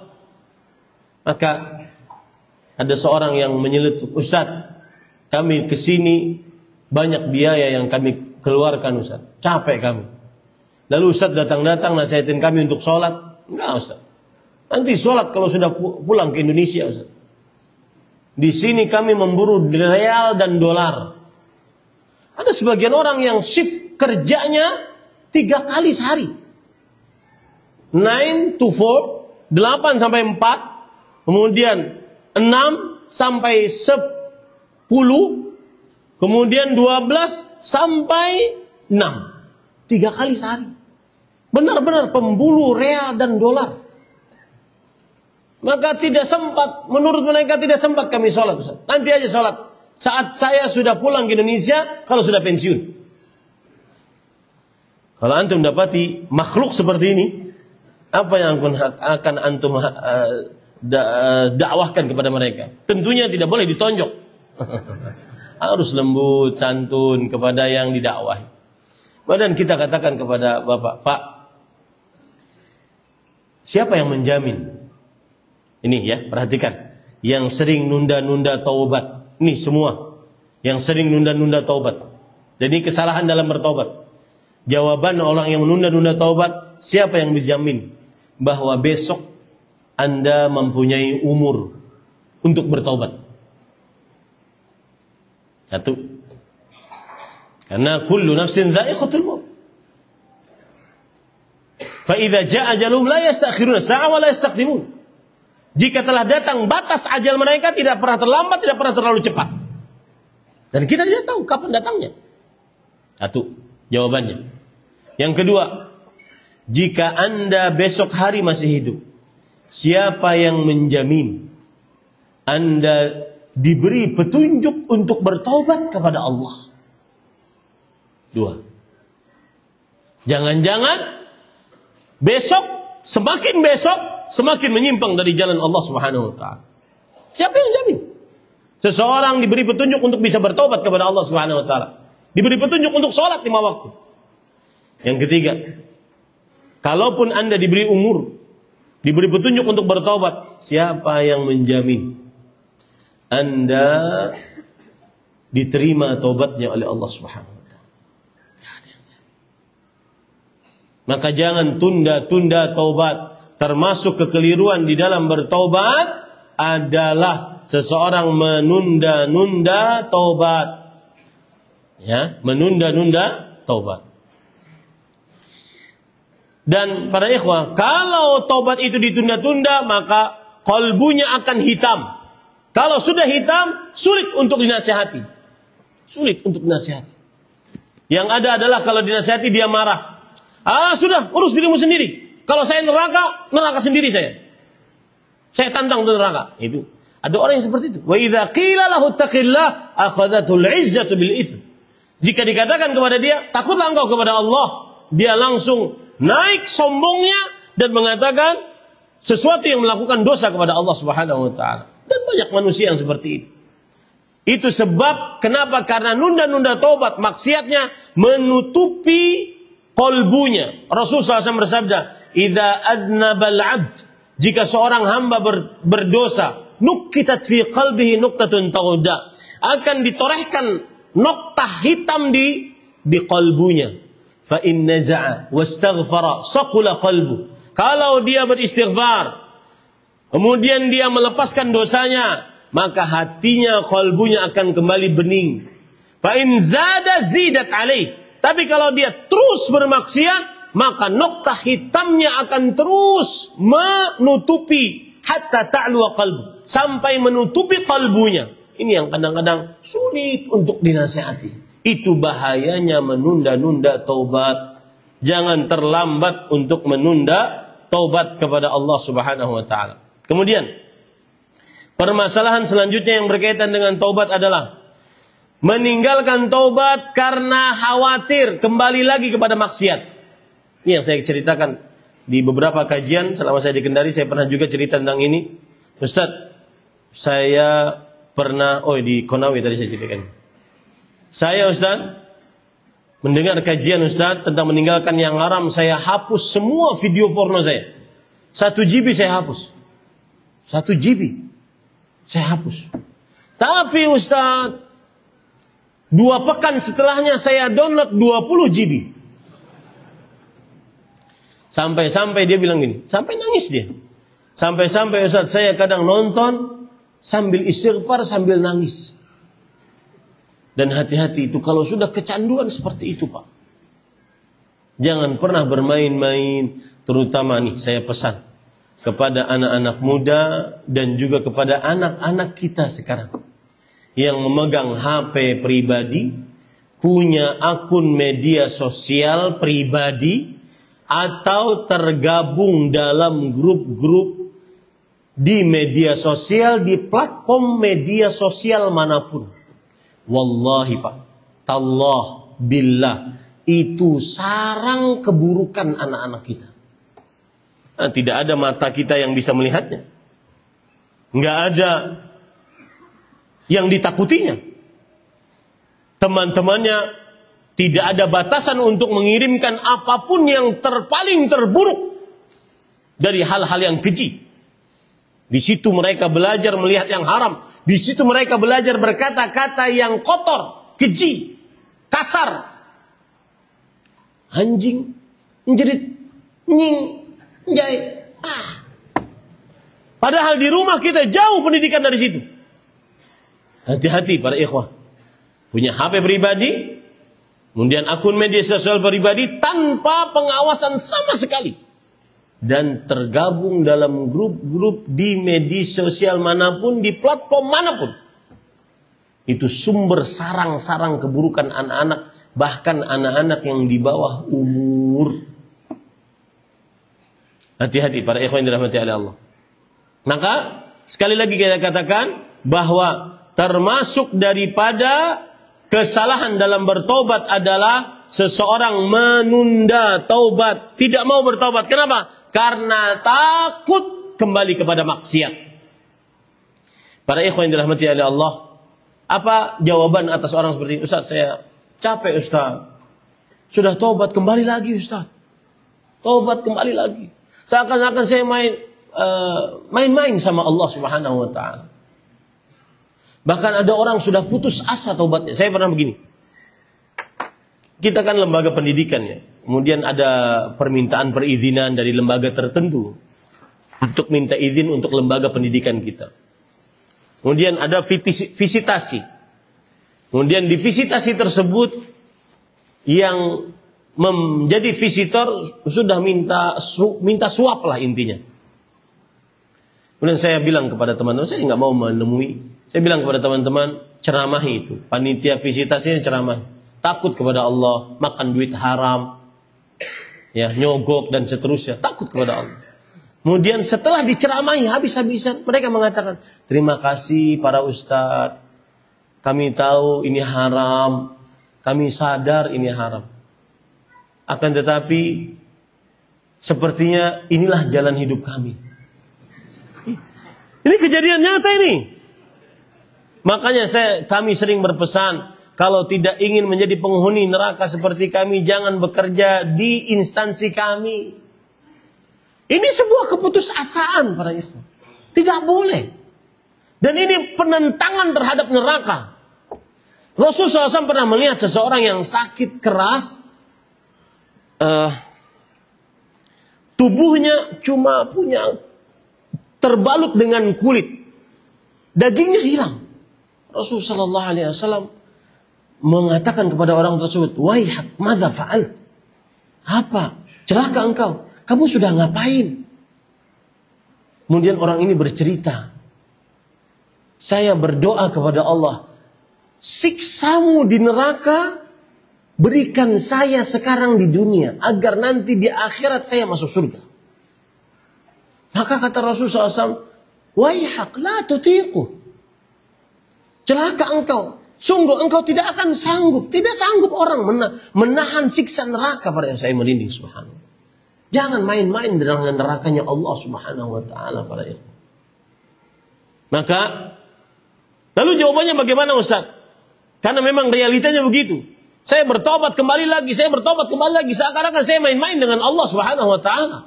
Jawabannya pada ikhwah, Rasul sallallahu alaihi wasallam bersabda dalam hadis riwayat Muslim, "Ana 'inda dhanni 'abdi bi wa ana ma'ahu hina yadhkuruni." Aku akan bersama hambaku selama dia berbaik sangka kepadaku. Aku sesuai dengan sangkaan baik hambaku terhadap, dan aku akan selalu menjaganya selama dia mengingatku. Selama dia bertobat dijaga oleh Allah Subhanahu wa taala. Bertobatlah. Jangan tinggalkan tobat dengan alasan, nanti juga kembali lagi Ustaz, capek saya Ustaz. Ya, jangan. Bertobatlah.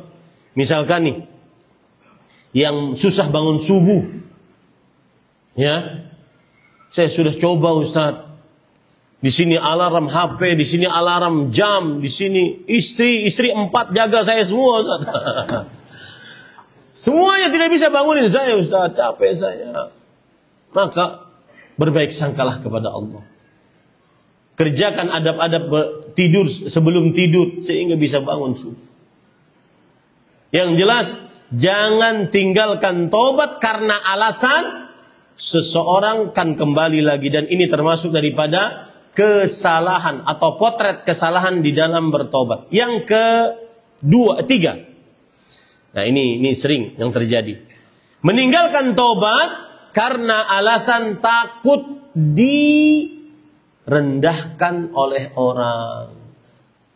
Apalagi teman-teman sejawat. Cie, so alim ya. Ahli masjid sekarang ya. Duduknya sama orang jenggotan ya. Sudah ninggalkan kita-kita dan seterusnya. Ya, dan seterusnya. Ini yang saya ceritakan mungkin di Kendari atau karena saya lupa. Ada seorang perempuan, dia artisah. Artis laki-laki, artisah perempuan. Dia perempuan suka buka aurat untuk diiklan. Maka para ikhwah kemudian diberi petunjuk oleh Allah menutup auratnya, akan tetapi karena takut dijelek-jelekan oleh temannya kembali lagi buka aurat, clubbing malam, minum, main laki-laki dan seterusnya. Ini hati-hati para ikhwan, jangan sampai melakukan kesalahan yaitu meninggalkan taubat, tidak mau bertobat karena takut hinaan seseorang. Takut hinaan seseorang. Kenapa? Apa obatnya agar kita tidak seperti itu? Maka para ikhwah yang dirahmati oleh Allah Subhanahu wa taala, obatnya adalah, perhatikan baik-baik. Kita hidup ini kalau berdasarkan perkataan manusia, maka kita akan disandarkan oleh Allah kepada manusia. Jangan takut dengan celaan manusia, tapi carilah ridho Allah. Karena ridho manusia tidak akan pernah kamu dapatkan.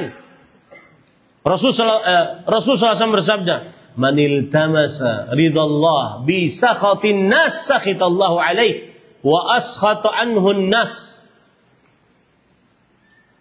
Manil tamasa ridho Allah, siapa yang mencari ridho Allah dengan kemurkaan dari manusia, maka Allah akan ridho kepada orang tersebut dan akan menjadikan orang yang murka tadi, mencela tadi, menghina tadi karena dia bertobat, Allah akan menjadikan dia ridho kepada dirinya. Maka jangan takut dengan celaan manusia. Taib. Kemudian sekarang saya akan masuk kepada salah satu inti yang penting.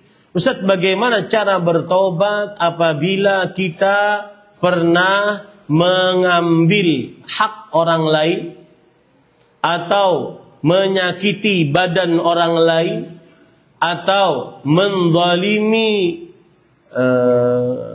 kehormatan orang lain atau pernah membunuh orang lain? Ini bagaimana Ustaz? Ya. Maka para ikhwan yang dirahmati oleh Allah Subhanahu wa taala, disebutkan oleh para ulama rahimahumullahu taala, apabila seseorang pernah membunuh orang lain bagaimana cara bertaubatnya. Ya, perhatikan baik-baik. Dan dia memang sengaja membunuh. Sengaja membunuh. Ada yang mengatakan di antara para ulama, la taubata lil qatil. Orang yang membunuh tidak ada taubat atasnya. Tetapi jumhur ulama berpendapat, inna taubah ta'ti ala kulli dzamb. Tetap orang yang membunuh tetap bisa bertobat karena taubat pada setiap dosa. Fa kullu dzambin yumkinu taubatu minhu tuqbal. Oleh karena itu, apabila ada dosa yang bisa ditaubati, maka taubatnya diterima oleh Allah Subhanahu wa taala. Ini pendapat yang lebih kuat, bahwa orang yang pernah membunuh, maka dia berhak untuk bertobat dan diterima taubatnya oleh Allah Subhanahu wa taala. Lalu bagaimana dia berbuat untuk taubatnya? Berarti di dalam dirinya si pembunuh ini ada 3 hak yang terkait dengan dirinya. Hak Allah, hak yang terbunuh, dan hak ahli waris dari orang yang dia bunuh. Lihat bahayanya ya. Maka hak Allah, dia bertaubat kepada Allah Subhanahu wa taala dengan sebenar-benar taubat. Allah menerima taubatnya. Selesai. Sedangkan hak ahli waris, bagaimana? Maka mau tidak mau, dia harus menyerahkan dirinya kepada ahli waris. Saya yang membunuh bapakmu. Begitu cara bertobat. Dari pembunuh, kepada ahli warisnya, kepada anak-anaknya. Saya yang membunuh bapakmu. Saya yang membunuh ibumu. Dan seterusnya. Untuk apa? Bisa diambil qisas. Ini kalau ditegakkan hukum Islam. Atau diambil kompensasi, diat. Bayar berapa? Atau dimintai maaf. Kalau salah seorang saja dari ahli waris memaafkan, selesai urusan. Ini kan berat urusannya para ikhwah. Kalau seandainya taubat dari pembunuhan. Nah, adapun urusan kita dengan orang yang terbunuh, bagaimana? Sedangkan yang salah adalah yang membunuh, yang terbunuh tidak salah. Maka para ikhwan yang dirahmati oleh Allah Subhanahu wa taala, hak orang yang terbunuh tidak mungkin diselesaikan di dunia. Kalau seandainya yang membunuh benar-benar bertobat dan dia menyerahkan dirinya kepada keluarga si yang terbunuh, Allah Subhanahu wa taala mengangkat dosanya akan hal itu. Dan di hari kiamat dia dilepaskan dari dosa pembunuhan tersebut kalau dia sudah berhubungan dengan ahli waris. Baik itu minta halal, minta maaf, atau bayar diat, atau dikisos. Makanya para ulama mengatakan al-qisas jawabir wa zawajir. Qisas itu menghapuskan dosa dan memberikan peringatan keras kepada kaum muslim. Nah, ini cara bertobatnya orang yang pernah membunuh. Sekarang, bagaimana cara bertobatnya orang yang pernah berzina? Berzina dengan wanita panggilan. Bagaimana cara bertobatnya para ikhwan yang dirahmati oleh Allah Subhanahu wa taala? Cara bertobat dari berzina adalah, yang pertama, dia bertobat kepada Allah dengan mengerjakan syarat-syarat tadi. Kemudian yang kedua, apakah dia meminta halal kepada orang wanita yang telah menyediakan jasa perzinahannya? Jawabannya tidak. Kenapa? Karena saat itu si perempuan mengambil haknya. Dia diupah atas perzinahannya. Dia tidak perlu minta halal kepada perempuan yang dia zinahi tadi. Dia hanya bertobat kepada Allah Subhanahu wa taala. Dan saya pesan, apabila seseorang pernah melakukan dosa seperti zina, maka jangan pernah ceritakan kepada orang lain. Man alamma bidzambin fasatarahu Allah liyastur nafsahu. Ay kama qala Nabi SAW. Siapa yang pernah melakukan dosa, lalu Allah sembunyikan dosanya tersebut, tutupi dosanya, maka hendaklah dia menutupinya. Tidak perlu dia ceritakan ke hadapan khalayak ramai. Kemudian, para ikhwan yang dirahmati oleh Allah Subhanahu wa taala. Sekarang, bagaimana cara bertobat dari pernah meninggalkan sholat? Jawabannya adalah mengerjakan syarat taubat, kemudian dia benar-benar bertobat. Dan terjadi khilaf di antara para ulama, apakah mengqadha Ustaz atau tidak? Saya lebih condong kepada pendapat ulama tidak mengqadha. Kenapa? Karena sholat ada waktunya, awalan dan akhirannya. Apabila seseorang sholat di luar waktu, tidak diterima oleh Allah Subhanahu wa ta'ala. Inna salata kanat 'alal mu'minin kitaban mawquta. Sesungguhnya salat telah diwajibkan atas orang-orang beriman pada waktu-waktu yang telah ditentukan. Berarti Ustaz, tidak ada diat, kafarat, tidak ada qadha, tidak ada. Yang ada mengerjakan syarat-syarat taubat yang sudah kita sebutkan tadi. Kemudian bagaimana bertobat dari perbuatan riba? Bagaimana bertobat dari perbuatan riba? Para ikhwan yang dirahmati oleh Allah Subhanahu wa taala, cara bertobat dari perbuatan riba adalah seseorang melepaskan, ini bagi yang menghutangi ya, bagi yang menghutangi riba. Seseorang melepaskan dari hasil ribanya dan diletakkan di tengah kaum muslimin untuk kepentingan kaum muslimin. Ya, in tantahu yughfar lahum ma qad salaf. Jika kalian berhenti, maka diampuni dosa-dosa kalian. Maka para ikhwan yang dirahmati oleh Allah Subhanahu wa taala, seseorang jika ingin bertobat dari riba karena dia menghutangi dengan cara riba, maka dia harus menyampingkan harta hasil ribanya untuk kepentingan kaum muslimin. Buat WC, buat jembatan, jalan, dan seterusnya. Dan dia hanya boleh mengambil yang dia hutangkan kepada orang lain. Selesai. Kemudian, lalu bagaimana cara orang yang baru, orang yang berhutang dengan cara riba? Kredit riba, hutang riba, mencari modal dengan cara riba. Ini bagaimana caranya bertobat kepada Allah? Maka jawabannya, bertobatlah dengan mengumpulkan 3 syarat tadi. Kemudian setelah itu dia melunasi hutangnya. Kalau seandainya dia bisa melunasi hutangnya tentang hutang pokoknya saja, alhamdulillah. Kalau tidak, tetap ditagih hutang tambahannya, yaitu pokok dan tambahannya, yaitu ribanya, maka dia bayar, mau tidak mau dia harus membayarnya. Ini beberapa poin yang berkaitan dengan hal riba.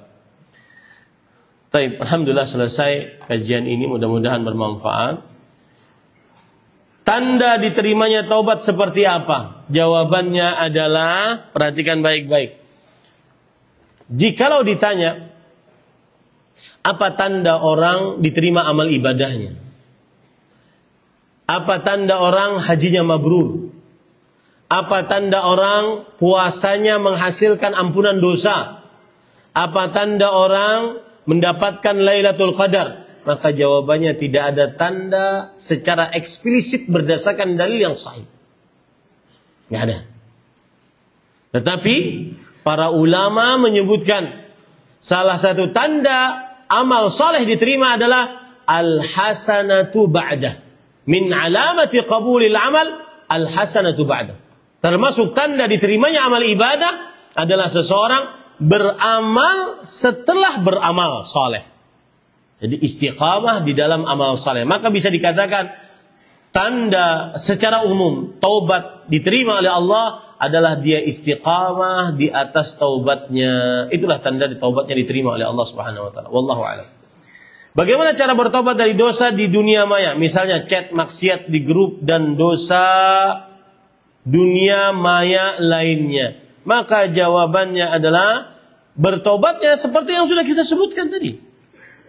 Yang pertama, dia memutuskan dosa itu, tidak melakukan dosa itu kembali. Yang kedua, bertekad untuk tidak mengulanginya. Yang ketiga, menyesal dengan perbuatan dosa tersebut. Ya, begitu cara bertobat dari dosa di dunia maya, di dunia internet. Dan subhanallah, saya ingin menceritakan pada ikhwah, ada orang sebelum tidur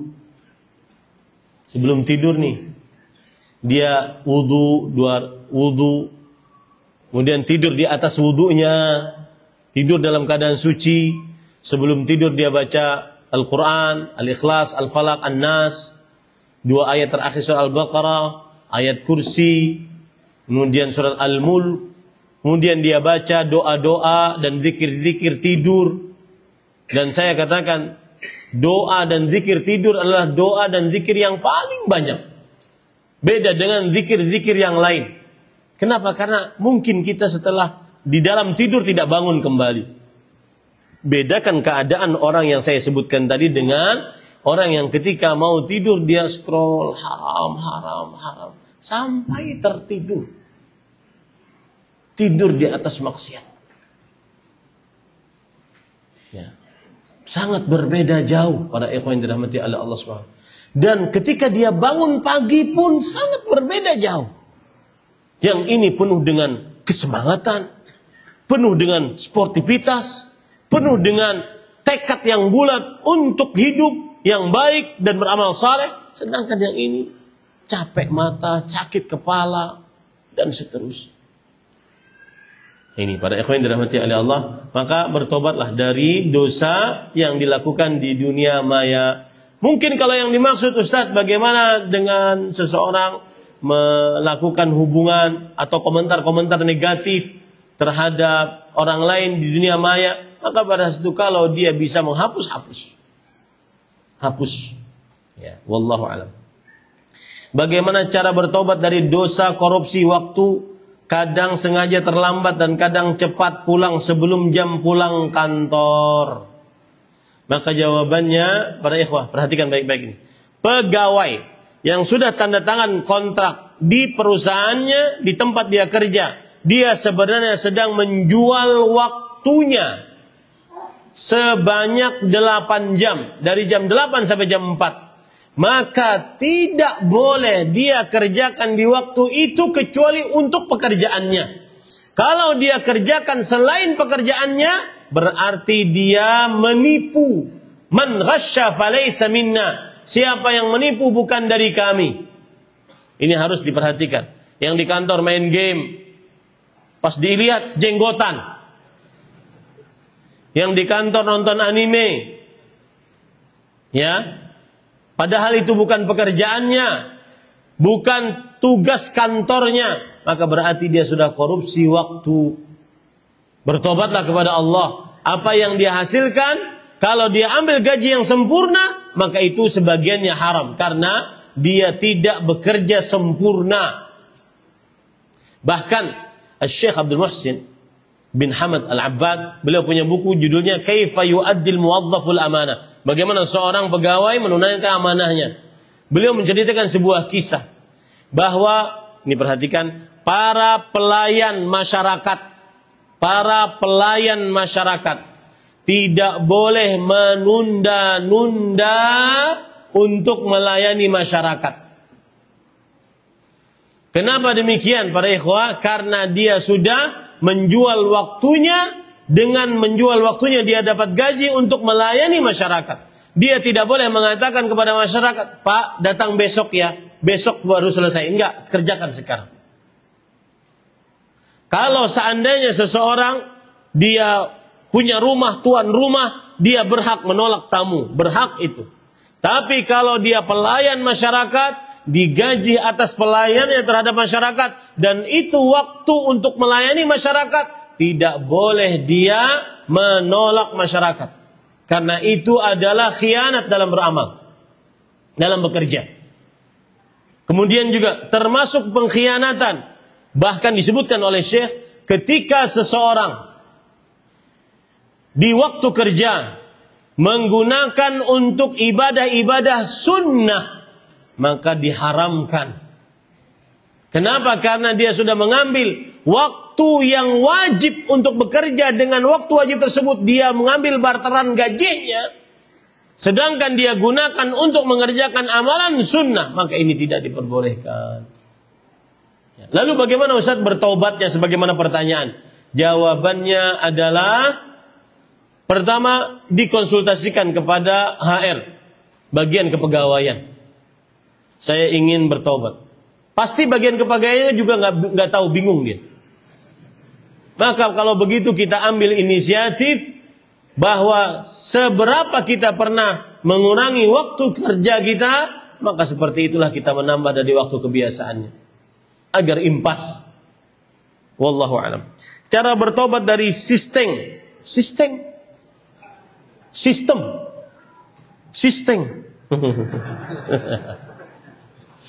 Sistemnya ini. Allahu Akbar. Cara bertobat dari sistem KPR.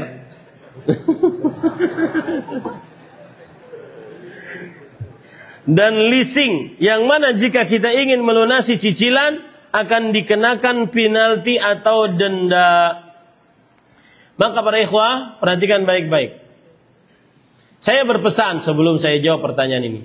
Jika ingin beli rumah, ada dua pilihan. Yang pertama, menyicil tapi dengan cicilan yang syar'i. Bagaimana cicilan syar'i? Yaitu menyicil langsung kepada pemilik rumah. Dan yang kedua, dan tidak ada dikenakan denda apabila ada keterlambatan, meskipun kita tidak terlambat. Tetapi ada klausul di dalam tanda tangan tersebut, kalau terlambat bayar, maka tidak boleh.